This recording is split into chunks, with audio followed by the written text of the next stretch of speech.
What's up, crazies? Sonnen wants Wanderlei Silva in Metamoris. Waiting for Wanderlei Silva to accept. What do you guys think of this?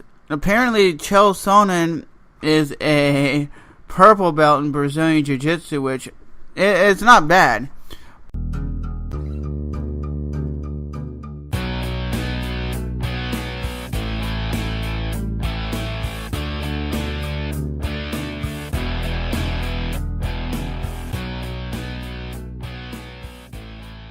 You guys want to see a jiu-jitsu match with Wanderlei Silva versus Sonnen because they're both out of the UFC, as you know from the drug testing.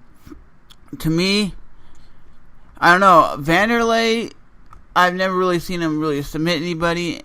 Sonnen really hasn't really submitted much in MMA. Sonnen's last time in Metamoris was pretty good until he got submitted, so let me know in the comment section below, what do you guys think of this fight? Do you want to see it? And Metamoris is turning out to be this good organization that brings on good jiu-jitsu matches with some MMA fighters. A lot of people are saying they want to see Joe Rogan versus the commentator of Bellator. What's his name? That dude, because that dude is a former professional fighter as well. So, would you want to see Joe Rogan versus that dude?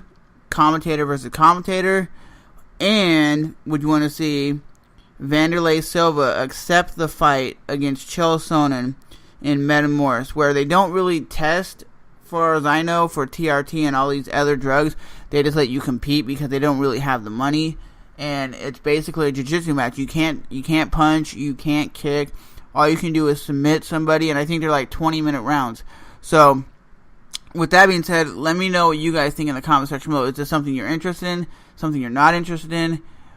But, Sonnen does say he still has the niche, the urge. He still wants to fight, and apparently he's still under the UFC contract, so maybe we'll actually see him one more time in the UFC octagon. I mean, I think just because he failed the drug test, I don't think the average UFC fan really gives a shit if somebody's on drugs or they're not. They just want to see their favorite fighters compete.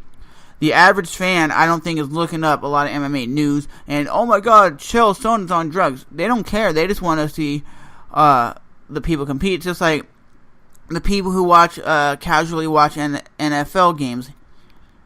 Like they watch the Super Bowl. They just want to see a good, exciting game. They don't care if Tom Brady is jacked up on drugs. They want to see him perform at the highest ability that he can. They want to see him whoop ass. They want to see him do what he's known to do.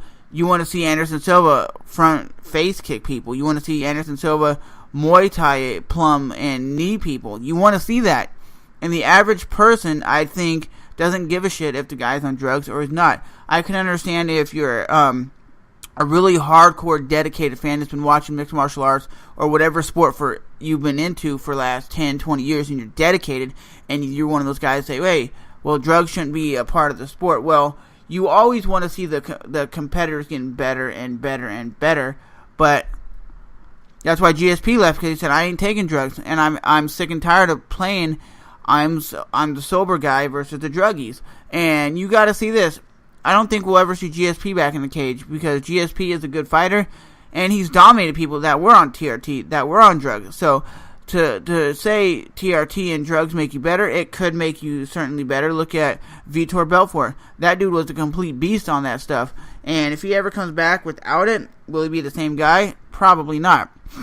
But are you excited if this fight happens at Metamoris, which is a jiu-jitsu organization? It's submission only. So if you don't pull off a submission, basically it's a draw. So do you think Wanderlei Silva could beat Sonnen in a grappling match?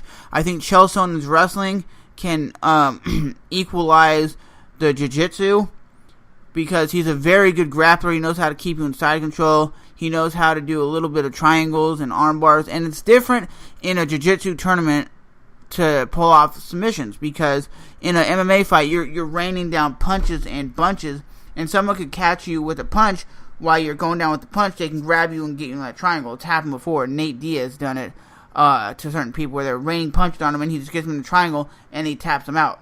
But as always, guys, remember to rate, hate, comment, and subscribe. Later, guys.